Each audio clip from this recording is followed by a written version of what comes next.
সম্মানিত মুসল্লি দিনী ভাই বোন, প্রশংসা আল্লাহর জন্য, শান্তি অবতীর্ণ হোক আল্লাহর রাসূলের উপর সাল্লাল্লাহু আলাইহি ওয়াসাল্লাম। আমরা অবগত আছি, আমাদের বিষয়ভিত্তিক বক্তব্য চলছে পবিত্রতার উপরে। সেই পবিত্রতাকে সামনে রেখে আজকের আলোচনা অপবিত্রকে কিভাবে পবিত্র করা যাবে, তা সেটা পাত্র হোক, কাপড় চোপড় হোক, কোনো জিনিস হোক, সেটা যদি অপবিত্র হয়ে যায় তাহলে তাকে কিভাবে পবিত্র করতে হবে, এ ব্যাপারে রাসূল সাল্লাল্লাহু আলাইহি সাল্লাম কি বলেন। আমরা আয়াতটি প্রথম থেকে অবগত আছি যে সেখানে কোবায় কতগুলি লোক রয়েছে যারা পবিত্রতাকে পছন্দ করে, আর পবিত্রতা অবলম্বনকারীকে আল্লাহ তাআলা পছন্দ করেন। তাতে রাসূল সাল্লাল্লাহু আলাইহি সাল্লাম কোবাবাসীকে বলেছিলেন, আপনারা কি পবিত্রতা অর্জন করেন যে আল্লাহ আপনাদের প্রশংসা করেন? তো তারা বললেন যে আমরা পবিত্রতা অর্জন করি বলতে পেশাব পায়খানার পরে পানি দিয়ে পবিত্রতা অর্জন করি, ফরজ গোসল পানি দিয়ে গোসল করি, পেশাব পায়খানার পরে পানি দিয়ে পবিত্রতা অর্জন করি, ফরজ গোসলের প্রয়োজন হলে পানি দিয়ে গোসল করি, অজু করি পানির মাধ্যমে। তো আল্লাহ তাআলা রাসূল সাল্লাল্লাহু আলাইহি সাল্লাম বললেন, এটাই হচ্ছে তোমাদের পবিত্রতা যা আল্লাহ পছন্দ করেছেন, যার কারণে আল্লাহ তাআলা তোমাদের প্রশংসা করেছেন। তো আমাদের যদি কাপড় চোপড় জিনিসপাতি অপবিত্র হয়ে যায় তাহলে তা কিভাবে পবিত্র করতে হবে, চলেন ধারাবাহিক কয়েকটা জিনিস আমরা দেখি। প্রথমে দেখি কুকুরের লালা আমরা কিভাবে পবিত্র করব। যদি কুকুর আমাদের পাত্রে মুখ দেয় তাহলে আবু হুরায়রা রাদিয়াল্লাহু তাআলা আনহু বলেন, রাসূল সাল্লাল্লাহু আলাইহি ওয়াসাল্লাম বলেছেন, ইজা শারিবাল কালবু মিন আহাদিকুম ফাল ইয়াগসিলহু সাবা মাররা, তোমাদের কোনো পাত্রে যদি কুকুর মুখ দেয় তাহলে তাকে 7 বার ধৌত করতে হবে। 7 বার কেন বললেন, কি রহস্য, তা আল্লাহই ভালো জানেন। পরের হাদিসের পরে আমরা আলোচনা করি কিছু। আবু হুরায়রা রাদিয়াল্লাহু তাআলা আনহু বলেন, রাসূল সাল্লাল্লাহু আলাইহি ওয়াসাল্লাম বলেছেন, তহুরু ইনায়া আহাদিকুম ইযা বালাগাল কালবু ফিহি, তোমাদের পাত্রে যদি কুকুর মুখ দেয় তাহলে তাকে পবিত্রতার মাধ্যম হচ্ছে ফালিয়াগসিলহু সাবা মাররা, পাত্রটি 7 বার ধৌত করতে হবে। উলাহুন্না বিত্তুরাব, সাতের প্রথম হলো মাটি দিয়ে। অনেক বর্ণনায় এসেছে ওখরাহুন্না বিত্তুরাব, অন্যথায় শেষের বারে হবে মাটি দিয়ে। সম্মানিত দিনী ভাই বোন, রহস্য মূলত আল্লাহ রাসূলই ভালো জানেন। মানুষ তল্লাশি চালালে কিছু হয়তো বা আঁচ করতে পারে, বিদ্বানগণ অনেক কিছুই বলেছেন। তাতে বলেছেন এমন কোনো মাধ্যম নেই যে মাধ্যম দিয়ে একবার ধুইলে কুকুরের লালার যে একটা জীবাণু রয়েছে সেটা শেষ হয়ে যাবে, তা হবে না। 6 বার পানি দিয়ে ধুইলে কুকুরের লালার জীবাণু শেষ হবে না, যতক্ষণ পর্যন্ত তা মাটি দিয়ে মেজে ধৌত না করা হয়েছে। তাহলে মাটি ছাড়া অন্য কোনো মাধ্যম দিয়ে কি হবে? হতেও পারে। তবে রাসূল সাল্লাল্লাহু আলাইহি সাল্লামের যুগে সাবান ব্যবহার হতো, সাবানের কথা হাদিসে এসেছে, কিন্তু তিনি সাবানের কথা উল্লেখ করেননি। হয়তোবা কুকুরের লালার মধ্যে যে জীবাণু আছে সেইটাকে পরিষ্কার করার একমাত্রই মাধ্যম মাটি। কেননা তিনি এক সময়ে বললেন অন্তত প্রথমবার মাটি দিয়ে মাজতে হবে, এক সময়ে বললেন অন্তত শেষের বার মাটি দিয়ে মাজতে হবে। 7 বারের শুরু অথবা শেষ মাটি হতে হবে বলে রাসূল সাল্লাল্লাহু আলাইহি সাল্লাম বলেছেন। অবশ্য হাত অপবিত্র হয়ে গেলে তাকে মাটিতে মেজে নিয়ে ধুয়ে নেওয়ার জন্য বলেছেন, তখনও তিনি মাটির কথাই উল্লেখ করেছেন। অন্য কোনো মাধ্যম থাকলেও আমরা রাসূল সাল্লাল্লাহু আলাইহি সাল্লামের কথা এই পর্যন্ত রেখেই বলি যে তিনি যেভাবে বলেছেন সেভাবেই মেনে নেওয়া ভালো। পৃথিবীর এক শ্রেণীর মানুষ বিদ্বানদের মাধ্যমে অবগত হয়েছেন যে 3 বার ধৌত করলেই হবে। 3 বারের কথা আল্লাহ রাসূল পাত্রের ব্যাপারে, কাপড়ের ব্যাপারে ব্যবহার করেননি। অজুর সময় তিনি হাত 3 বার ধোয়ার কথা বলেছেন, পা 3 বার, কুলি 3 বার, নাকে 3 বার পানি দেওয়ার কথা বলেছেন। তবে কাপড়ে অপবিত্রতা লেগে গেলে 3 বার ধুয়ে নিতে হবে এমন কথা মুহাম্মদ সাল্লাল্লাহু আলাইহি সাল্লাম বলেননি। তারা কিছু এইভাবে বলেছেন যে আবু হুরায়রা রাদিয়াল্লাহু তাআলা আনহু বলেন আল্লাহর নবী বলেছেন 7 বার, অথচ আবু হুরায়রা রাদিয়াল্লাহু তাআলা আনহু নিজেই কুকুরের লালা লেগে গেলে তা তিনি 3 বার ধুয়েছেন। তিনি নিজে কি কাজ করেছেন আমরা সেটা ভাবতে চাচ্ছি না, তার বর্ণনা কতটুক বিশুদ্ধ সেটাও ভাবতে চাচ্ছি না, ভাবাই ভুল হবে। যারা আলো বলেছে চৌকুশ মানুষ হলেন আব্দুল্লাহ ইবনে মাসউদ, সচেতন হুঁশিয়ার বিজ্ঞ ফাকিহ জ্ঞানীগুণী মানুষ হলেন আব্দুল্লাহ ইবনে মাসউদ, আব্দুল্লাহ ইবনে উমর। 7 বারের কথা তো তারা বলেননি। আবু হুরায়রা রাদিয়াল্লাহু তাআলা আনহু বলেছেন তিনি হলেন সহজ সরল সাধারণ ঘরের মানুষ, তার ফারাসাত, বুঝের প্রশস্ততা, জ্ঞানের প্রশস্ততা তেমন লম্বা নয়, এই বলে তারা অনেক মন্তব্য করতে চেয়েছেন। সাহাবীর ওপরে কোনো মন্তব্য করে শরীয়ত প্রযোজ্য করা আমরা কখনো বৈধ মনে করিনি।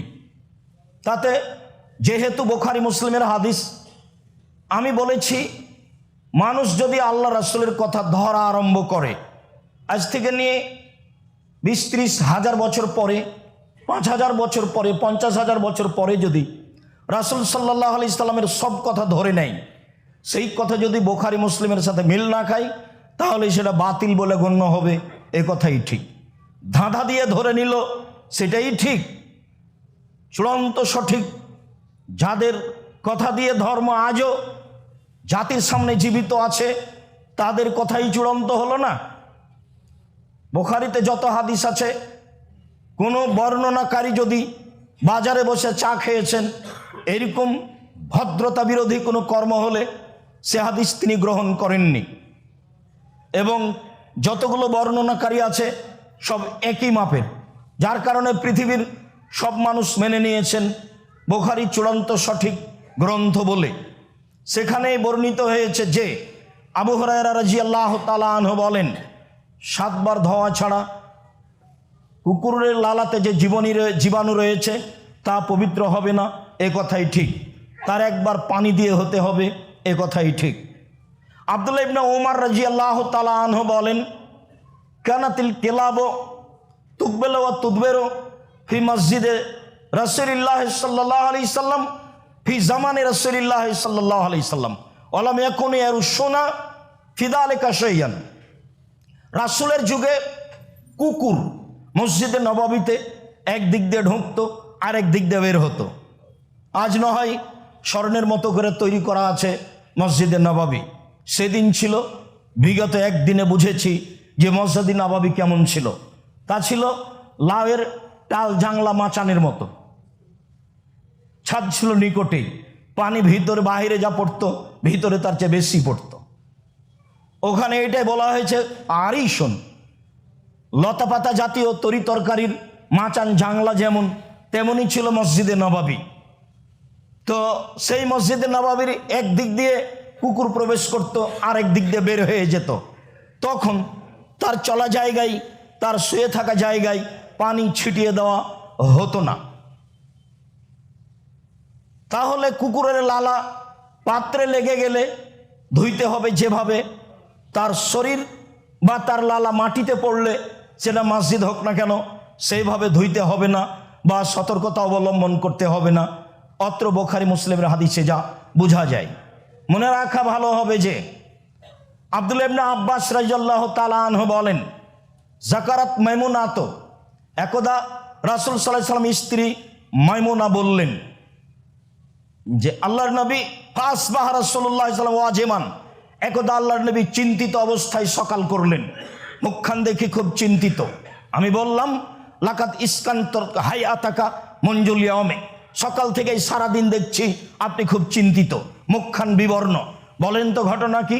আল্লাহর নবী, আপনি সকাল থেকেই চিন্তিত কেন? আল্লাহর নবী বললেন, শোনো, ইন্না জিবরাইল কানা ওয়াদানি আয়াল কানে ফিল্লালাতিল বারেহা ফালাম ইয়াল কানে। জিবরাইল গত রাতে আমার সাথে সাক্ষাৎ করব বলেছেন, তিনি সাক্ষাৎ করেননি। আমা আল্লাহে মা খিলাফানি, আল্লাহর কসম, জীবনে জিবরাইল আমার সাথে ওয়াদা করেছেন, সাক্ষাতের খেলাপ করেছেন, এমন কোনো দিন ঘটেনি। যেহেতু ওয়াদা করেছেন, খেলাপ করেননি, সাক্ষাৎ করেছেন, আজকে তিনি সাক্ষাৎ করলেন না ওয়াদা করে, কেন তা আমি বুঝলাম না, সেই জন্য আমি চিন্তিত। ফাদাল্লা দালিকাল ইয়াউম বাদাল ইয়াউম, এইভাবে কিছু সময় পার হয়ে গেল। পার হয়ে গেলে ফাওয়া কাফি নাফসিহি জিরো কালবিন লা তাস্তাতে ফস্তাতিন লানা, হঠাৎ তার মনে হলো আমাদের খাটের নিচে মনে হয় কুকুরের বাচ্চা আছে। কুকুরের বাচ্চা আছে মনে করে তিনি দেখলেন, ফা মারা বেহি ফা উখড়ে যা। হ্যাঁ, দেখলেন ঠিকই আছে। আদেশ করা হলো, কুকুরের বাচ্চাটাকে বের করে দেওয়া হলো। ফা খাজা বেয়াদিহি মান ফানাজা আলাইহি, তিনি নিজে হাতে পানি নিলেন, যেখানে কুকুর শুয়েছিল সেখানে তিনি পানি ছিটিয়ে দিলেন। ফা আতা জিবরাইল, ছিটানো শেষ হতে না হতেই জিবরাইল চলে আসলেন। আল্লাহর নবী বললেন, আনতা ওয়াদানি আনতাল কানি লাইলাতাল বারেহাতা লাম তালকানি, আপনি আমার সাথে ওয়াদা করেছিলেন গত রাতে সাক্ষাৎ করবেন, আপনি আসলেন না কেন? এটা হলো আল্লাহর নবীর প্রথম কথা। কেমন আছেন, কি ঘটনা, কি নিয়ে এসেছেন, এগুলো কথা নয়। কথা হলো এই সাক্ষাতের সাথে সাথে গত রাতে আসার ওয়াদা করেছিলেন, আসেননি কেন? আগের বারে বললেন, আল্লাহর কসম, জীবনে জিবরাইল কোনোদিন ওয়াদা করে খেলাপ করেননি, তাই আমি চিন্তিত। বলেন আসেননি কেন? তখন জিবরাইল বলছেন, আজাল, হ্যাঁ আসেনি মানে এসেছিলাম। লাম নাদখুল বাইতান ফিহে কালবুন ওয়া তাসাবির, যেই ঘরে কুকুর এবং ছবি থাকে সেই ঘরে প্রবেশ করি না। আপনার বিছানার নিচে কুকুর ছিল, সেই জন্য ফিরে গেছি, প্রবেশ করিনি। এসেছিলাম ঠিক, ফিরে গেছিও ঠিক। রাসূল সাল্লাল্লাহু আলাইহি সাল্লাম ফাতেমার বাড়িতে প্রবেশ করেননি কুকুরের কারণ, ছবির কারণে, আর জিবরাইল রাসূলের বাড়িতে প্রবেশ করেননি কুকুরের কারণে। ওমর রাদিয়াল্লাহু তাআলা আনহু, ভিত্তশালী বড় নেতা খ্রিস্টান, জনৈক ব্যক্তির বাড়িতে প্রবেশ করেননি মূর্তির কারণে। আমরা একটা আলোচনা রেখেছি ছবি ও মূর্তি, সময়ের গতিতে বিস্তারিত দেখবেন। ছবির সাথে ভালোবাসার কোনো প্রশ্নই আসে না, সেলফি এগুলো কোনো প্রশ্নই আসে না। সারা পৃথিবীর মানুষ যদি একদিকে হয়ে যায়, তবুও ছবি মূর্তির সাথে ভালোবাসার কোনো প্রশ্নই আসে না। পুতুল হোক, ছবি হোক, মূর্তি হোক, ভাস্কর্য হোক, যেটাই হোক না কেন, তার সাথে কোনো আপোষ নেই। পেপার পত্রিকা নিলেও তাকে ভিন্ন ঘরে রাখতে হবে, সব ঘরে রাখা হবে না, এ কথাই ঠিক। মূল কথাই ফিরে যায়। এখন এখানে জিবরাইল আসবেন ঘরে, তো যেখানে কুকুর ছিল সেই জায়গায় পানি ছিটাতে হলো, তাহলে জিবরাইলের বিষয়টি আরো ভিন্ন। কুকুর মসজিদে প্রবেশ করলো, তাতে পানি ছিটাতে হলো না। মসজিদে কুকুর প্রবেশ করলো, তাতে পানি ছিটাতে হলো না। ওটাও বুখারী মুসলিমের হাদিস, এটাও বুখারী মুসলিমের হাদিস। মানে ফেরেশতারা ভিন্ন পদার্থের মানুষ, ওরা ভিন্ন পদার্থের জাত। ওরা এরকম মানুষ যেটাকে গ্রহণ করতে পারে না, এরকমের সাথে তাদের হিসাব নিকাশ নেই। তারা নূর দিয়ে তৈরি, মানুষ মাটি দিয়ে তৈরি, জিন আগুন দিয়ে তৈরি। সবার ভিন্ন ভিন্ন গতিবিধি, সবার ভিন্ন ভিন্ন পদার্থ। সম্মানিত দিনী ভাই বোন, কুকুরের লালার জীবাণু ভিন্ন ধরনের, এ ব্যাপারে খুব সতর্ক থাকতে হবে। তবে কুকুরে কাপড় ছুঁয়ে নিলে অজু নষ্ট হয় না। কুকুর যদি কোনো জায়গায় বসে থাকে, তাহলে সেই জায়গা অপবিত্র হয়ে গেছে এমন বোঝা যায় না বুখারী মুসলিমের হাদিসে, কেননা সেখানে আল্লাহর নবী পানি ছিটিয়ে দিলেন না। কিন্তু যেখানে কুকুরের বাচ্চা ছিল বিছানার নিচে, সেখানে তিনি নিজে হাতে পানি ছিটালেন। অবশ্যই কোনো রহস্য কারণ রয়েছে। চলেন পরের কথাই যাই। পেশাব, পেশাব থেকে পবিত্রতা অর্জনের ব্যাপার। আবু হুরায়রা রাদিয়াল্লাহু তাআলা আনহু বলেন, কামা রাবিউন ফাবালা ফিল মসজিদে, একজন পল্লীর বেদউইন অশিক্ষিত মানুষ মসজিদে নববীতে আসলেন, এসে পেশাব করতে লাগলেন। ফাতানাওয়ালাহু আসহাবু রাসূলিল্লাহ সাল্লাল্লাহু আলাইহি সাল্লাম, তো সাহাবীগণ বলতে লাগলেন, এই কি করলে ছি কি করলে তুমি, এই পেশাব করছো কেন, এরকম কিছু কথা বলতে লাগলেন। রাসূল সাল্লাল্লাহু আলাইহি সাল্লাম বললেন, দাও হো, ওকে পেশাব করতে দাও, ছেড়ে দাও। ও হারিকু আলা বাউলিহি দালবান মিন মাইন, এক বালতি পানি নিয়ে এসে পেশাবের উপরে ঢেলে দাও। এই কথা বলার পরে আল্লাহ রসুল যে বাক্য বললেন, সে বাক্য আমি আর আপনি কেমনে মেনে চলি? এইটুকু সাহাবী করছিলেন। তখন আল্লাহ রসুল বললেন, শোনো, ইন্নাম বয়স্তুম মুয়াসসিরিনা, তোমাদেরকে পাঠানো হয়েছে মানুষের সাথে সহজতা করার জন্য। অলাম তুবাসু মুয়াসসিরিনা, তোমাদেরকে মানুষের সাথে কঠোরতা করার জন্য, মানুষ বেকায়দায় পড়ে যাবে এইরকমের জন্য তোমাদেরকে পাঠানো হয়নি। চলাতে ফিরাতে, চাকরিতে বাকরিতে, যে কোনো জীবনে, বাসে গাড়িতে, বহু জায়গায় আমি আর আপনি কঠোর হয়ে বসি। আরবিরাও খুব কঠোর দেখা যায় সময়ের গতিতে।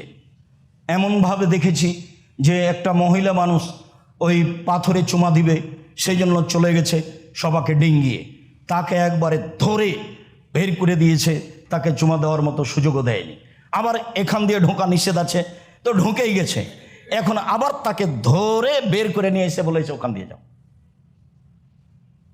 মানে ঢুকে গেছে, যে রাস্তা দিয়ে ঢুকতে হতো সে রাস্তা দিয়ে ঢুকেনি, সেই জন্য ধরে এখন বলে যেটা দিয়ে ঢুকতে হতো সেটা দিয়ে যাও। অথচ ওখানে চলে গেছে ওখানে ঘুরে আবার আসতে বলছে, যেখানে সেখানে এখানে আসতে বলবে তো ভিন্ন রাস্তা দিয়ে।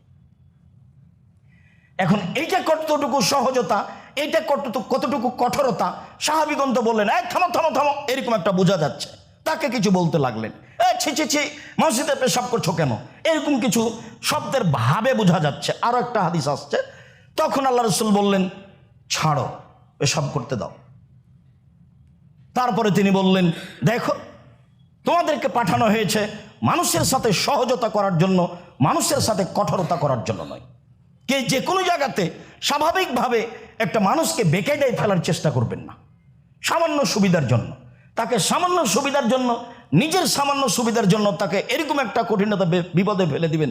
সে গরিব মানুষ হোক, সে ভ্যানওয়ালা হোক, সে রিক্সাওয়ালা হোক, সে যেই হোক না কেন, আপনার ক্ষমতা থাকলেই সামান্য ব্যাপারে তাকে বেকায়দায় ফেলবেন। মনে রাখতে হবে, বুখারী মুসলিমের বাক্য দিয়ে চিরদিনের জন্য হারাম। সম্মানিত ভাই বোন, আনাস রাদিয়াল্লাহু তাআলা আনহু বলেন, ইন্না কুন্না নাহানু ফিল মসজিদে মা নবী সাল্লাল্লাহু আলাইহি সাল্লাম, একদা আমরা এরকম বসেছিলাম মসজিদে নববীতে, অনেক মানুষ বসে আছি মসজিদে নববীতে। ফাজারাবিউন, একজন পল্লীর বেদুইন অশিক্ষিত মানুষ আসলো। ফাকামা, ইয়া বলো, ও দাঁড়িয়ে পেশাব করতে লাগলো মসজিদে। তাহলে এটা তাদের স্বাভাবিক ব্যাপার ছিল, এটা তাদের কাছে ভারী কোনো ব্যাপার ছিল না। আসলে সে পাগল এ কথা নয়, তো দাঁড়িয়ে পেশাব করতে লাগলো। ফাকালা আসহাব রাসূল, মা রাসূল, সাহাবীগণ বললেন, থামো থামো থামো, আরে পেশাব করো না, পেশাব করো না, এইভাবে সাহাবীগণ বলতে লাগলেন। তখন আল্লাহ রাসূল বললেন, লা তুজরিমুহু, তোমরা তার উপরে কঠোরতা করো না, তোমরা তাকে ধমক দিও না, দাও হো, তাকে ছেড়ে দাও। ফাতারাকুহু, তারা তাকে ছেড়ে দিলেন, কিছু বললেন না। হাত্তা বালা, বেশ সুন্দর মতো পেশাব করে নিল। যখন করা শেষ হলো, তখন আল্লাহ রাসূল বললেন, শোনো, ফাদাহু, তাকে ডাকলেন, ডেকে বললেন, শোনো, ইন্না হাজিল মাসাজিদ লা তাসলুহু লিশাইইন মিনাল কাদারে ওয়াল বাউলি, এই মসজিদ পেশাব এবং অপবিত্র জিনিসের জন্য নয়। মসজিদ পেশাব, অপবিত্র, ময়লা এরকম কিছুর জন্য নয়। এই কথা বলার পরে তিনি বলছেন, ইন্নামা হিয়া, নিশ্চয়ই মসজিদ সমূহ, লিযিকরিল্লাহি, এক আল্লাহকে ডাকার জন্য। সালাম দেওয়ার পরে লাফ দিয়ে দাঁড়ানো অভ্যাস খুবই খারাপ। সাধারণত সালাতের পরেই যেটা এসেছে সেটাই জিকির, সব হাদিস গ্রন্থে বলা আছে, বাবু জিক্রে বাদা সালাত, সালাতের পরে জিকির। মসজিদ হচ্ছেই মাত্র লিযিকরিল্লাহ, এক, এটাই প্রথমে আল্লাহ রাসূল উল্লেখ করলেন। 2 সালাত, সালাতের জন্য। 3 কিরাতিল কোরআনে, কোরআন তেলাওয়াতের জন্য। আমরা বাংলাদেশি মানুষ হিসাবে বাড়িতে কোরআন তেলাওয়াতে অভ্যাসী, আরবিরা মসজিদে কোরআন তেলাওয়াতে অভ্যাসী। যারা গেছেন হজ করতে বা অন্য সময়ে, বা যারা কাজ করেছেন, তাদের ভালো অবগতিতে আছে।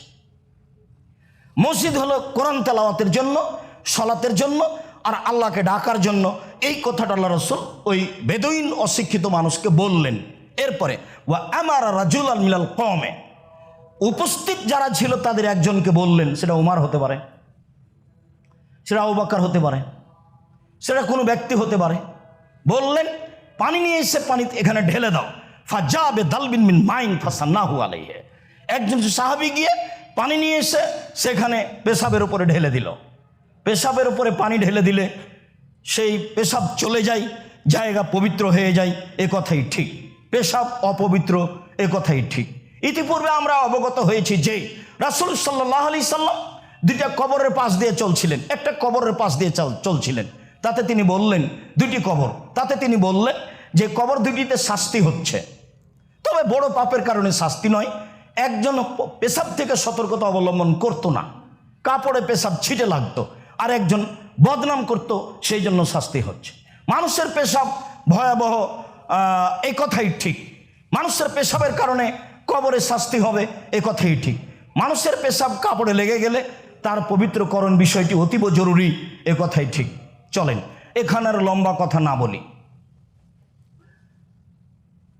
কায়েস ইবনে সাবিত রাদিয়াল্লাহু তাআলা আনহা আতাত বে ইবনিল্লাহ সাগীরিন। একজন মহিলা একটা ছোট বাচ্চা নিয়ে রাসূলের কাছে আসলেন। ওয়ালাম ইয়াকুল, বাচ্চা তখনও খেতে শিখেনি। ফাআজলাসাহু রাসূলুল্লাহ সাল্লাল্লাহু আলাইহি ওয়াসাল্লাম ফি হিজরিহি। আল্লাহ রাসূল নিজে বাচ্চাটাকে কোলে নিলেন। বাচ্চা আশেপাশে থাকলে বড় মানুষ বাচ্চাকে কোলে নিবে, এ কথাই ঠিক।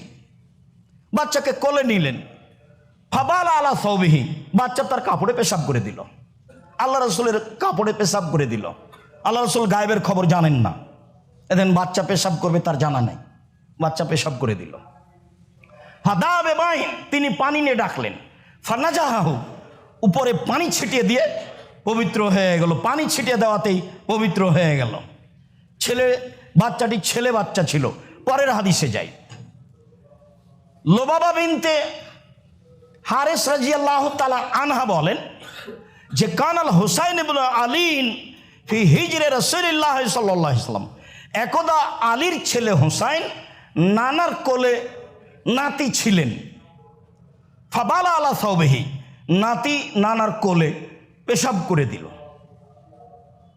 তিনি বলছেন, মহিলা বলছেন, আমি বললাম যে ইলবাস সাওবান, আপনি আরেকটা কাপড় পরেন।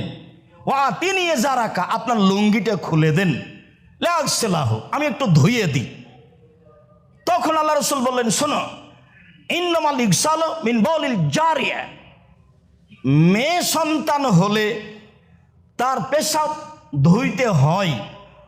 ও ইউনাজ্জাহু লি বাউলিল গোলামে, আর ছেলে সন্তান হলে তার পেশাবের উপরে পানি ছিটিয়ে দিতে হয়। আগের বাক্য মনে রাখবেন। বাচ্চাটি খেতে শিখেনি, ওলাম ইয়াকুল, এখনো খেতে শিখেনি।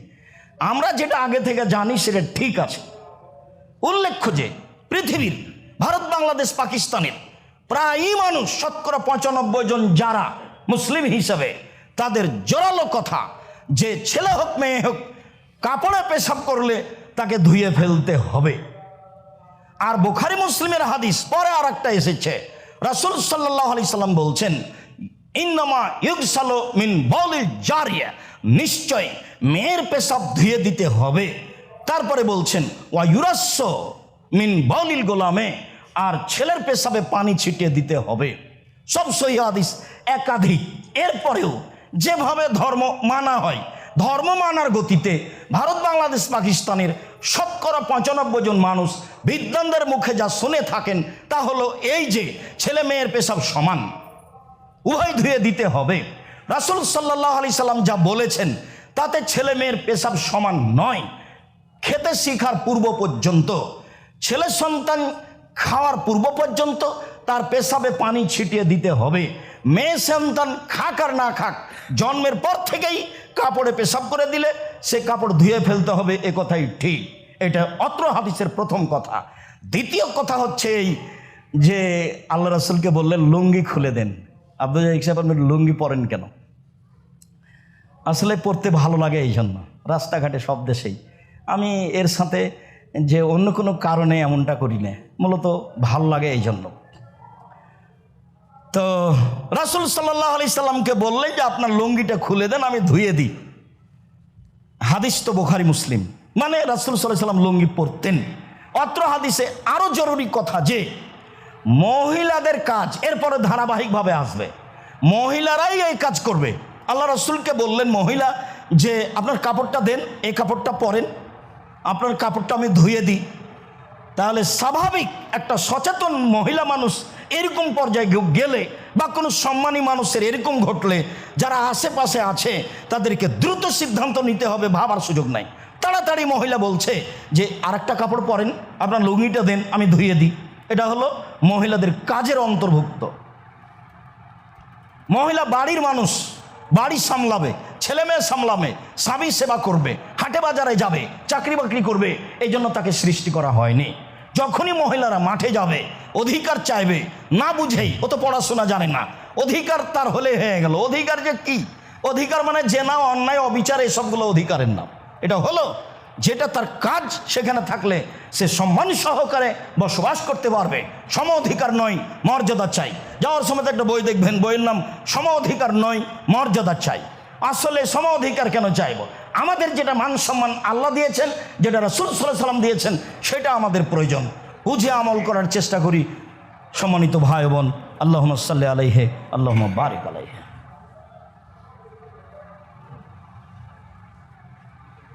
আলহামদুলিল্লাহ ওয়াহদা, আসসালাতু ওয়াসসালামু আলা মান লা নাবিয়্যা বাদা। আবু হুরায়রা রাদিয়াল্লাহু তাআলা আনহু বলেন, রাসূল সাল্লাল্লাহু আলাইহি ওয়াসাল্লাম বলছেন, আবু হুরায়রা রাদিয়াল্লাহু তাআলা আনহু বলেন, অন্য এক বর্ণনায় এসেছে সুলাইমান ইবনে ইয়াসির রাদিয়াল্লাহু তাআলা আনহু বলেন, আমি আল্লাহর নবীকে আয়েশা রাদিয়াল্লাহু তাআলা আনহাকে জিজ্ঞাসা করলাম, আনিল মানিয়ে ইসিবুস সাওবা। আয়েশা রাদিয়াল্লাহু তাআলা আনহা, আপনি একটু বলেন তো, শুক্রকীট বীর্য যদি কাপড়ে লেগে যায় তাহলে কি করতে হবে? জিজ্ঞাসা করছেন পুরুষ মানুষ, জিজ্ঞাসা করছেন মহিলা মানুষ আয়েশা রাদিয়াল্লাহু তাআলা আনহাকে। এটা হলো জিজ্ঞাসা। তখন আয়েশা রাদিয়াল্লাহু তাআলা আনহা বলেন, কুনতু আগসিলহু মিন সাওবি রাসূলিল্লাহ সাল্লাল্লাহু আলাইহি ওয়াসাল্লাম, আমি শুক্রকীট রাসূলের লুঙ্গি থেকে ধুয়ে দিতাম। সুম্মা ইয়াখরুজু আলাল মসজিদ, তারপর তিনি ওটা পরে মসজিদে যেতেন। অল আসারু ফি সাওবিহি, আমি যে ধুয়ে দিয়েছি, যে জায়গাটাতে বীর্য লেগেছিল ওই জায়গাটা যে আমি ধুয়ে দিয়েছি, তো এখন কাপড়টা পরে যাচ্ছে, তো দূর থেকে দেখা যাচ্ছে যে ওই জায়গাটা ধুয়ে দিয়েছি, তার মানে পানিতে ভিজা আছে, আঁচ করা যাচ্ছে। সম্পূর্ণ কাপড় ধুয়ে ফেলতে হবে এ কথা নয়, এগুলো সব শিরকের অন্তর্ভুক্ত। একেবারে বিছানা ধুয়ে ফেলতে হবে, বিছানায় নাকি বাদ পড়ে গেছে, চাদর কাঁথা বালিশ যা ছিল সব, এগুলো সব শিরকি আকীদা। এটা হিন্দুদের দেশ ছিল এক সময়, যার কারণে বহু নিয়ম নীতি মুসলমান হওয়ার পরেও হিন্দুদের নীতি আমাদের মাঝে চালু আছে।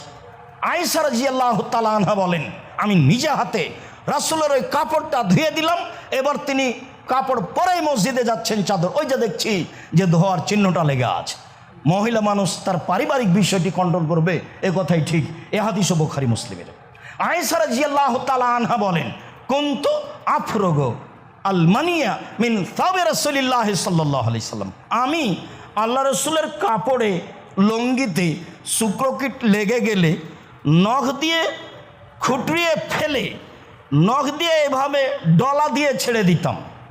সুমাইয়া সিলফিহে, তারপরে তিনি তাতে সালাত আদায় করতেন। উল্লেখ্য যে যদি যে কোনো অপবিত্র কাপড়ে লেগে গিয়ে যদি শুকিয়ে যায় তাহলে আর ধোয়া লাগবে না, আর যদি সেটা ভিজা থাকে তাহলে ধোয়া লাগবে। বাচ্চা প্যানে পেশাব করে দিয়েছে, হাতে হাতে ধুইতে হতো, গন্ধ থেকে যাবে না ধুইলে। যদি না ধোয় শুকিয়ে যায় তাহলে আর ধোয়া লাগবে না, সেই কাপড় পরে সালাত আদায় করতে পারবে। মহিলা মানুষের কাপড়ে বাচ্চা পেশাব করে দিয়েছে, তখনই ধুয়ে ফেলতে হবে, নইলে গন্ধ আছে। যদি না ধোয় থেকে যায় তাহলে সেই শাড়িতে সালাত আদায় করতে পারবে, কোনো সমস্যা নেই।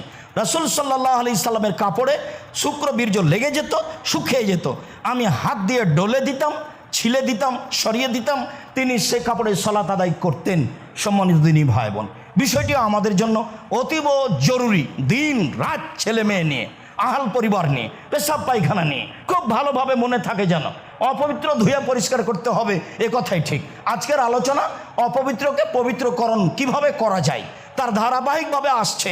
এখন আমরা শুক্রকীটে আছি, এই দিয়ে আমরা বলছি যে যে কোনো অপবিত্র কিছু লেগে গেলে যদি ভিজা থাকে ধুয়ে দিতে হবে, যদি শুকিয়ে যায় কোনো ময়লা লেগে থাকলে সরিয়ে দিতে হবে, অন্যথায় সে পবিত্রতার অন্তর্ভুক্ত, অন্যথায় তা পবিত্রতার অন্তর্ভুক্ত। এ নিয়ে আর দুশ্চিন্তা ভোগ করতে হবে না, কি যে হয় কি যে হলো, কি যে হয় কি যে হলো, এরকম কোনো হিসাবে এখানে রাখতে হবে না। তারপরে চলেন যাই ঋতু, হায়েজের রক্ত। আসমা বিনতে আবি বকর রাদিয়াল্লাহু তাআলা আনহা বলেন, কালাত ইমরাতুন, একজন মহিলা আল্লাহ রাসূলকে বলছে, আল্লাহর নবী, আর আইতা এহদানা এজা আসাবা সাবাহা দাম মিনাল হাইজে, আমাদের কাপড়ে যদি ঋতুর রক্ত লেগে যায়, কাইফা তাসনাও, তাহলে আমরা কি করব? মহিলা কি করতে পারে?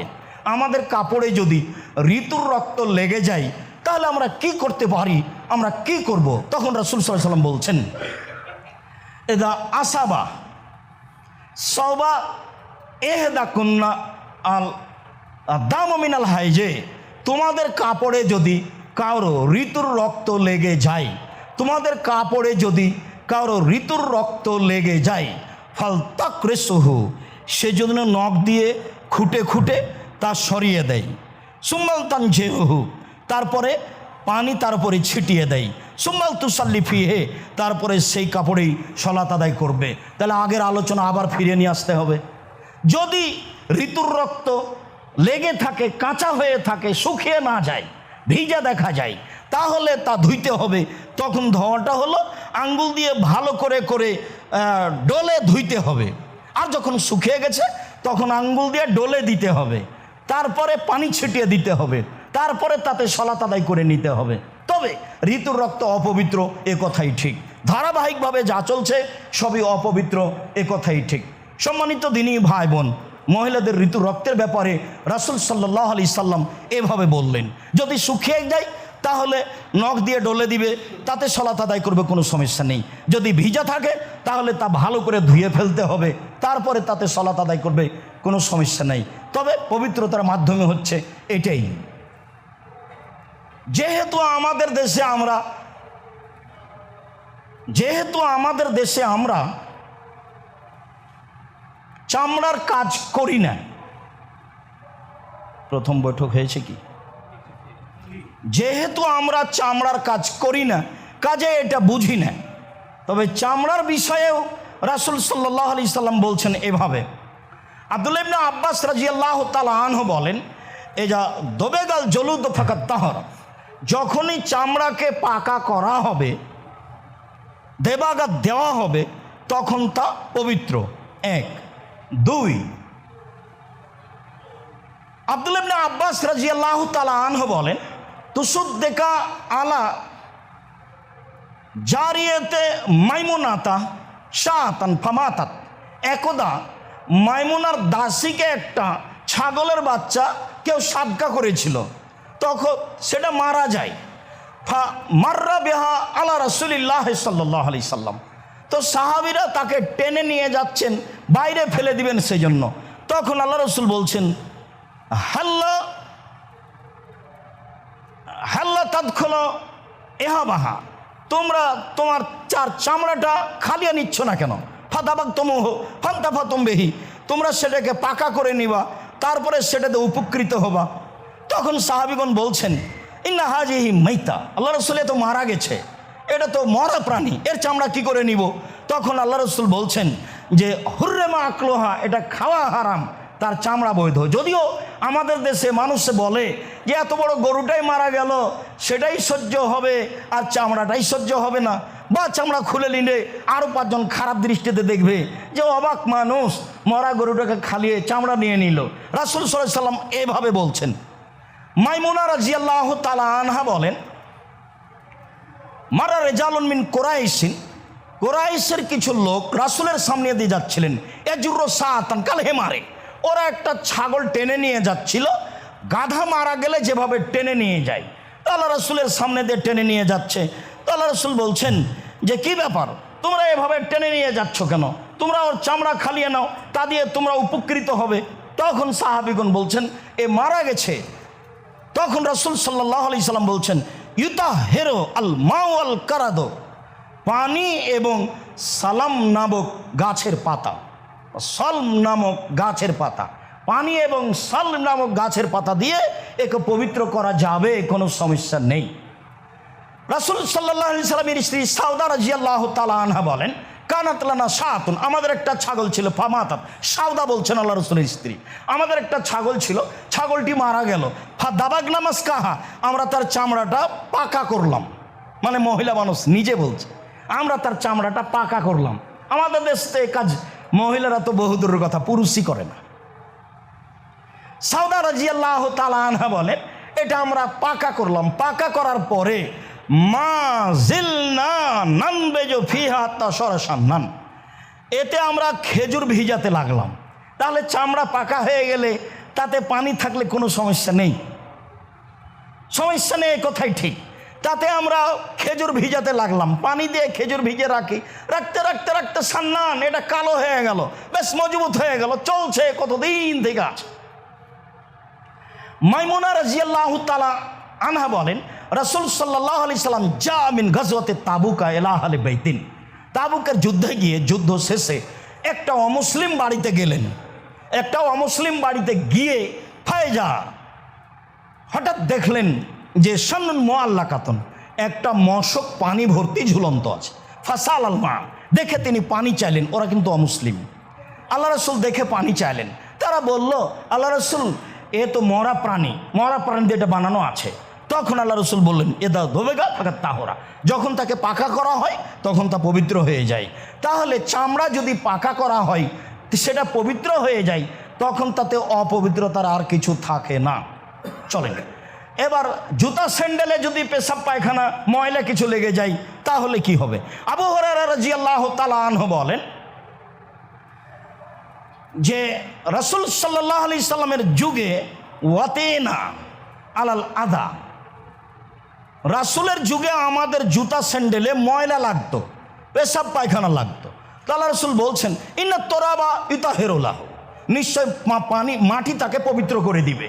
আমার জুতাতে যে ময়লা লেগেছে, আমি যখন হাঁটতে থাকবো তখন পবিত্র মাটির ওপর দিয়ে হাঁটলে এই অপবিত্র জুতা থেকে সরে যাবে।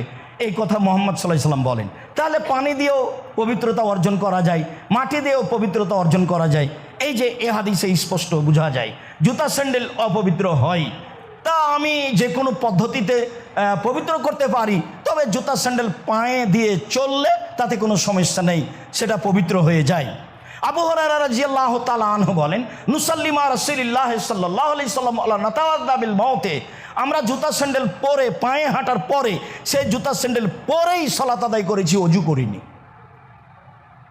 আমরা জুতা স্যান্ডেল পরে সেই জুতা স্যান্ডেল পায়ে দিয়ে হেঁটেছি, হেঁটে সেই জুতা স্যান্ডেল পরেই সালাত আদায় করেছি, আমরা আর অজু করিনি।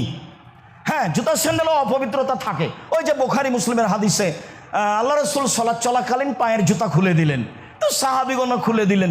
তো সালাতের পরে আল্লাহ রাসূল বলছেন, কি ব্যাপার, তোমরা জুতা খুললে কেন? বলে, আপনাকে খুলতে দেখেছি সেই জন্য। তারা কত অনুসারী ছিল, সালাতে বলাই লাগেনি, দেখেই খুলেছেন। রাসূল সাল্লাল্লাহু আলাইহি ওয়াসাল্লাম 23 বছরে ইমামতি করেছেন। 23 বছরে কোনো একক্ত সালাত মুসাল্লির দিকে মুখ না করে কাতার সোজা করুন, পায়ে পা মিলিয়ে দাঁড়ান, প্রাচীরের মতো হয়ে দাঁড়ান, ফাঁকা বন্ধ করেন, এই কথা না বলে কোনোদিন সালাত শুরু করেননি। কিয়ামত পর্যন্ত সময় থাকলো। দেশের পাশের দেশের শতকরা 95, 98, 99 জন ইমাম একামত চলছে, ওই দিকেই মুখ করে আছে। আর যদি পাগড়ি থাকে তাহলে ময়লা পাগড়ি পেঁচানো চলছে। শেষ হতে না হতে আল্লাহ আকবার, জীবনে আপনার দিকে মুখামুখি হয়ে বলবেন, তারপরে সালাত শুরু করবেন, এটা আপনি দেখতে পাবেন না, অবাক হতে হয়। আমি কি বলতে যাচ্ছি এই সাহাবীগণ অনুসরণে কত সতর্ক ছিল। এত সতর্ক মানুষকে প্রতিদিন বলা লাগবে, 5 বার বলা লাগবে, প্রতিদিন বলা লাগবে, 5 বার বলা লাগবে, 23 বছর বলা লাগবে, এটা কথা হলো? এটাই সুন্নাত। এই জন্য বলতে হবে, সালাত শুরু করলে বলতে হবে, এটাই সুন্নাত। না বলে কোন ইমাম সালাত শুরু করবেন, উনি রাসূলের বিরোধিতা করেন, এটাই চূড়ান্ত। এত সতর্ক মানুষকে কেন 5 বার বলতে হবে? কেন 23 বছর যাবত বলতে হবে? বুখারী মুসলিমের হাদিস। সালাতের মধ্যে আল্লাহ রাসূলকে এসে জিবরাইল বলছেন, জুতায় ময়লা আছে, খুলে দেন। আল্লাহ রাসূল সালাতের মধ্যে জুতা খুলে দিয়েছেন, সালাম ফেরার পরে বলছেন, দেখছেন সাহাবীগণ খুলে দিয়েছেন। তো আল্লাহ রাসূল বলছেন, কি ব্যাপার তোমরা খুললে কেন? বলে আপনাকে সালাতে খুলতে দেখেছি সেই জন্য। আরে আমাকে খুলতে দেখেছো? জিবরাইল আমাকে বললেন আপনার জুতাতে ময়লা আছে, সেজন্য আমি খুলে দিয়েছি। তো তোমাদের জুতাতে ময়লা কখন? সেইটা পরের কথা। আমি যেটা বলতে যাচ্ছি অনুসরণ। কত অনুসরণের ব্যাপারে সতর্ক ছিলেন সাহাবীগণ। তারপরে এই কথাটা 23 বছর যাবৎ কোনো একদিন কোনো এক ওয়াক্ত না বলে সালাত শুরু করেছেন। এইটা প্রমাণ করতে পারবে না মানুষ কিয়ামত পর্যন্ত, তারপরেও চলে না। সম্মানিত দিনী ভাই বোন, বলছিলাম চলেন এবার অপবিত্র কাপড়, আমরা কাছাকাছি চলে আসছি। অপবিত্র কাপড় অপবিত্র হয় এ কথাই ঠিক। ঋতুর কারণে হোক, শুক্রকের বীজের কারণে হোক, পেশাবের কারণে হোক, পায়খানার কারণে হোক, বাচ্চার ছেলের কারণে হোক, ময়লা মাটি অপবিত্র মাটির কারণে হোক, হয় এ কথাই ঠিক। কালাত ইমরাতুন লি উম্মে সালমা, উম্মে সালমা রাদিয়াল্লাহু তাআলা আনহা একজন মহিলা বলছেন, শোনেন উম্মে সালমা, ইন্না উতিল জাইলি, আমার আঁচল লম্বা। তারা কি শাড়ি পরতেন? কেন বলছেন আমার আঁচল লম্বা? জি না, শাড়ি পরতেন না, চাদর পরতেন, চাদর গায়ে দিতেন। এখনও যারা হজ সফরে যাবেন, যারা ইরাকের মহিলা দেখবেন বিশাল চাদর এভাবে বুকের সাথে জড়িয়ে নিয়ে হাঁটছে। উমরাতে গিয়ে দেখেন এইরকমই চাদর। এই চাদরই ছিল আপনার ফুফুর, আপনার খালার, আপনার মায়ের। আজ থেকে 10-15-20 বছর আগে রাস্তায় হাঁটলে, রাস্তায় কোনো মানুষ দেখলে এভাবে দাঁড়াতেন সরে। ভুলে যাচ্ছেন নাকি? তারপরে যখন রাস্তা থেকে লোকটা চলে যেত তখন আপনার ফুফু আবার রাস্তায় হাঁটতেন। এটা তো আমারই কতদিন দেখলাম আমার ফুফুকে সাথে নিয়ে আমাদের বাড়িতে আসছি, তখন আমার খালাদের সাথে নিয়ে আমি বাড়িতে এসেছি আমার মনে নাই। আমার ফুফুকে না আমাদের বাড়িতে আসতেন, আমি আসতাম, আরও কে আসতো এটা আমার মনে পড়ে। আমার ফুফু আমাদের বাসায় আসলে আমার দাদি বেঁচে আছেন না আছেন কোনো কথা নেই, এত স্বাধীন, যা ইচ্ছা তাই করবেন, রান্না বান্না যা তাকে ভালো লাগে, কেউ কিছু বলতে পারবে না। তার ভাবিরা, আমার মা আমার চাচি, কেউ কিছু বলতে পারবে না। তা আমার ফুফুকে নিয়ে আমি বহুদিন এসেছি, এটাই চাদর। ইনি উতিল জাইলি, আমার গায়ের চাদর লম্বা। ও আমসি আলাল কাদারে, আলাল মাকানিল কাদারে, আমি অপবিত্র জায়গা দিয়ে হাঁটি, আমি অপবিত্র জায়গা দিয়ে হাঁটি। তখন উম্মে সালমা বলছেন, ইতাহেরোহা মা বাদাহু, যে অপবিত্র জায়গা দিয়ে হেঁটেছ এর পরে যে পবিত্র জায়গা আছে সেইটা তোমার কাপড়কে পবিত্র করে দিবে। মানে কাপড়টা তাহলে মাটিতে ছেঁচড়ে লেগে যেত। পায়জামাই পরে আছে আপনার আমার মেয়ে হাঁটু পর্যন্ত উপরে দেখা, আর একটা মানুষ ঢুকবে পায়জামার ভিতর দিয়ে, আর একটা মানুষ ঢুকবে। ঢং যখন উল্টে যায়, গার্জেন যখন অচল হয়, অভিভাবক যখন অচল হয়, তখন লাগামবিহীন চলে পরিবার। যার কারণে মালিক জানতে পারলো না শিষ্টাচার কি জিনিস। মেয়ে যে এত ফাঁকা পায়জামা পরে আছে সে বুঝতে চায় না। চাদর মাটিতে ছেঁচড়ে যায় হেতুই তিনি বলছেন যে আমার আঁচল লম্বা, অপবিত্র জায়গা দিয়ে হাঁটি, তো আঁচল তো অপবিত্র হয়, তাহলে কি হবে? তখন উম্মে সালমা বলছেন, আল্লাহর নবী বলেছেন পরের মাটি এই চাদরকে পবিত্র করে দিবে। একজন মহিলা রাসূল সাল্লাল্লাহু আলাইহি ওয়াসাল্লামের দরবারে এসে বলছেন, ইন্নাল্লাহ তারিকান ইলাল মসজিদ মুনতানিতান, আল্লাহ রাসূল মসজিদ আমাদের বাড়ি থেকে মসজিদ যাওয়ার রাস্তাটা অপবিত্র। আল্লাহ রাসূল আমাদের বাড়ি থেকে মসজিদ যাওয়ার রাস্তাটা অপবিত্র। কেইফা নাসনাউ ইযা মুতিরনা, বৃষ্টির সময়তে আমরা কি করব? বৃষ্টির সময়তে কি করব? মানা ফালো, বৃষ্টির সময়তে কি করব? তখন আল্লাহ রাসূল বলছেন, আলাইসা বাদা যালিকা আতিয়াব মিনহা, রাস্তায় চলতে চলতে ভালো রাস্তা কি তারপরে হবে না? কালাত বালা, জি হ্যাঁ হবে, সবই তো মাটি, পাকা তো আর নয়। তো অপবিত্র রাস্তার পরে কি পবিত্র রাস্তা হবে না? হ্যাঁ হবে। তখন আল্লাহ রাসূল বলছেন, হাজে হেবে হাজেহি, এইটা ওইটাকে পবিত্র করে দিবে, এইটা ওইটাকে পবিত্র করে দিবে, এইটা ওইটাকে পবিত্র করে দিব। অপবিত্রতা 3 বার ধৌত করতে হবে কাপড়কে, এর প্রমাণ নেই। কাপড়কে আপনি ধৌত করবেন আপনার রুচিতে। রুচি যদি সন্দেহযুক্ত হয়, যাকে বলা হয় কি অশোষা, তাহলে তার আপনি কাপড় ধুইতেই পারবেন না। আপনি এতে টয়লেটে থেকে যাবেন কয়েক ঘন্টা। যখনই বের হবেন তখনই মনে হয় ইন্না লিল্লাহ, আমার কাপড়ে মনে হয় ছিটা পেশাব লেগেছে, আমার কাপড়টা মনে হয় এদিকে লেগে গেল, ঠেকে গেল, কাপড়টা মনে হয় টয়লেটে ঠেকে গেছে। আপনাকে শয়তান মেরে ফেলে দিবে। আপনাকে শয়তান ধরেছে, আপনি একবার ধুয়ে নিয়ে মনটা যদি খুব বেশি চাই, মনে হয় পেশাব লেগেছিল ভালো হলো কিনা, অপবিত্র কিছু লেগেছিল ভালো হলো কিনা, আর একবার ধুয়ে নেন। দেখুন শয়তান যা বলেন একটা মানবেন না, শয়তান যা বলেন একটা মানবেন। বলবে আপনি শয়তানকে বলবেন কাপড় ধুবো না, ময়লা লেগে থাক, যা যা সর, কাপড় ধুবো না, যা, পেশাব লেগে থাক তবু ধুবো না, পায়খানা লেগে থাক তবু ধুবো না, তুই সর এখান থেকে। ও আপনাকে মেরে ফেলে দিবে যদি অসহায় একবার আপনার ভিতরে ঢুকে। তাহলে আপনি জিন্দগি তার পবিত্রতা অর্জন করতে পারবেন না। 40 কদম কি 40 ঘন্টা পরে আপনি পবিত্রতা অর্জন করতে পারবেন। শয়তান ধরেছে ওকে, যার না মানুষে বলে ভূতে ধরেছে। কাজে এই পথই বাতিল। 3 বার ধৌত করতে হবে এ কথা আল্লাহ রাসূল বলেননি, ধুইতে হবে একবার, এটাই ঠিক। আপনার রুচিতে না কুলালে আর একবার ধলেন, সেটা ভিন্ন কথা। 5 বার 7 বার ধুইতে হবে এ কথা আল্লাহ রাসূল বলেননি। পেশাব পায়খানা লেগে যাও, কাপড় যদি মাটি দিয়ে ঘেঁষে যায় তাহলে পবিত্র হয়ে যায়, এই কথাই রাসূল সাল্লাল্লাহু আলাইহি ওয়াসাল্লাম বলেছেন। পবিত্রতা অর্জন করতে গিয়ে আপনাকে আর আপনার স্ত্রীকে শয়তান যেন বেকায়দায় না ফেলে। আপনার ছেলের পেশাবে, আপনার মেয়ের পেশাবে, পেশাব পায়খানার দুর্গন্ধে, এগুলো যেন আপনাকে বেকায়দায় না ফেলে। অতীব জরুরি আলোচনা ছিল আমাদের। পেশাব পায়খানা লেগে গেছে, শুকিয়ে গেছে, আর কোনো সমস্যা নেই। সম্মানিত দিনী ভাই বোন, না রাসূলুল্লাহ সাল্লাল্লাহু আলাইহি সাল্লাম আন লুবসে জলদি সেবায়ে, হিংস্র প্রাণীর চামড়া অপবিত্র। হিংস্র প্রাণীর চামড়া যদি পোশাকে থাকে সে পোশাক ব্যবহার করা হবে না। হিংস্র প্রাণীর চামড়া যদি জুতা স্যান্ডেলে থাকে তাহলে সে জুতা স্যান্ডেল ব্যবহার করা হবে না। আল্লাহ রাসূল আমাদেরকে নিষেধ করেছেন হিংস্র প্রাণীর চামড়া ব্যবহার করতে এবং হিংস্র প্রাণীকে বাহন হিসাবে ব্যবহার করতে, বা হিংস্র প্রাণীর চামড়া বাহনে ব্যবহার করতে নিষেধ করেছে। অপবিত্রতার আলোচনা আমরা এই কয়েকটি আলোচনা পেশ করলাম, 8-9টা ধারাবাহিক রয়েছে। যদি আপনার কোনো জায়গায় অস্পষ্টতা থেকে যায় তাহলে আপনি পরবর্তীতে বললে আমরা সেই বিষয়ে স্পষ্ট করার চেষ্টা করব ইনশাআল্লাহ। সম্মানিত দিনী ভাই বোন, আমরা আপনাদেরকে এখানে এসে যেটা বলছি, প্রথম কথা হলো এই, আসলেই আমরা আপনাদেরকে চূড়ান্ত সঠিক ধর্ম দেওয়ার সুবাদেই জুমার দিন আন্তরিকভাবে এখানে ডাকি। এক শ্রেণীর মানুষ ধর্মের নামে সত্য কথা বলে না, এ কথাই ঠিক, বা পরিস্থিতিতে বলতে পারে না, এ কথাই ঠিক, বা অবগতিতে না থাকার কারণে বলে না, এটাও হতে পারে। মর্মে আমরা এইখানে আপনাদেরকে প্রতি জুমাই আপনি, আপনার ভাই, আপনার বোন, বন্ধু বান্ধব, আত্মীয় স্বজন সম্ভবপর জুমার দিনে উপস্থিত হওয়ার চেষ্টা করেন। আমাদের আলোচনার ধারাবাহিকতায় বিষয়ভিত্তিক আলোচনাতে ধর্মীয় ব্যাপারে আপনাকে আমি চূড়ান্ত সঠিক ধর্ম দেওয়ার চেষ্টা করব ইনশাআল্লাহ।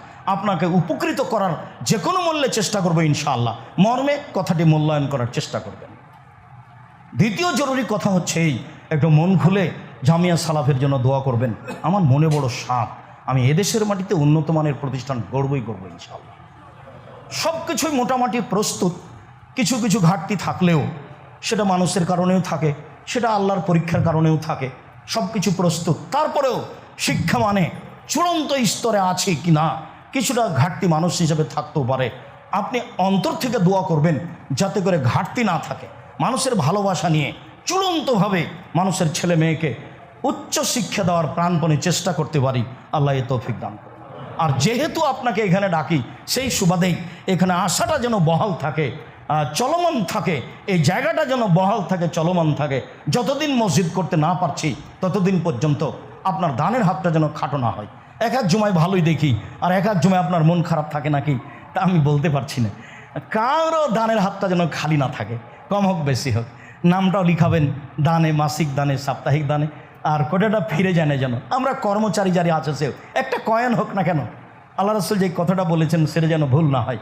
কয়েনের কথাটা বলছি যেন আপনার ভুল না হয়। এটা তো শহর, কয়েন কেন করবেন? 500-1000 দিয়ে শুরু করবেন, তাহলে এটা সহজ হবে। কেন? শহরে পয়সা ইনকাম করেন। এক যুগে মানুষ, এক শ্রেণীর মানুষ এদেশে বসবাস করে, তারা বলে আয়ে এ অনদ দিতে হবে। আয় অনুপাতে কি দিতে হবে?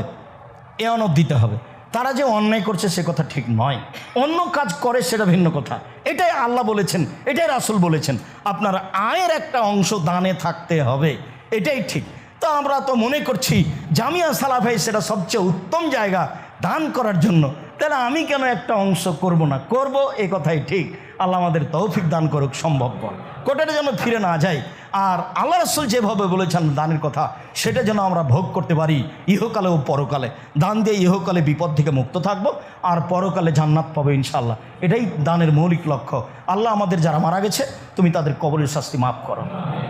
যারা অসুস্থ বাড়িতে হাসপাতালে, তুমি তাদের আরোগ্য দান করো। যারা আমরা বেঁচে আছি, তুমি তাদেরকে তোমার রাসূলের পদ্ধতি অনুযায়ী চলার তৌফিক দান করো। আজকে যে অপবিত্রতাকে কিভাবে পবিত্র করতে হবে, এ ব্যাপারে আমরা একটা গুরুত্বপূর্ণ তথ্যবহুল আলোচনা করলাম। যারা আমাদের সামনে আছে, যারা অনলাইনের সময়ে অবগত হবেন, সকলেই যেন এইভাবে পবিত্রতা অর্জন করতে পারেন, এই তৌফিক তুমি দান করো। তুমি আমাদের দেশের নিরাপত্তা দাও, আমরা যেন আহাল পরিবার নিয়ে শান্তি সহকারে, নিরাপত্তা সহকারে বসবাস করতে পারি, রুজি উপার্জন করতে পারি। এটা তুমি করে দাও। তুমি সর্বশক্তিমান, তুমি সব কিছু করতে পারো। তুমি আমাদের সৃষ্টি করেছো, তুমি আমাদের সৃষ্টি করে দেশে বেকায়দায় ফেলো না। তুমি সর্বশক্তিমান, আমাদের বাঁচার পথ সহজ করে দাও, আমাদের রুজি সহজ করে দাও, আমাদের রুজিতে বরকত দাও, আমাদের আহাল পরিবারে বেঁচে থাকার পথ সহজ করে দাও। তোমার দরবারে এই জোরালো দাবি দেওয়া দোয়া রেখে আজকের জুমার খুতবা এখানে শেষ করলাম। আল্লাহুম্মা সাল্লি আলাইহি, আল্লাহুম্মা বারিক আলাইহি।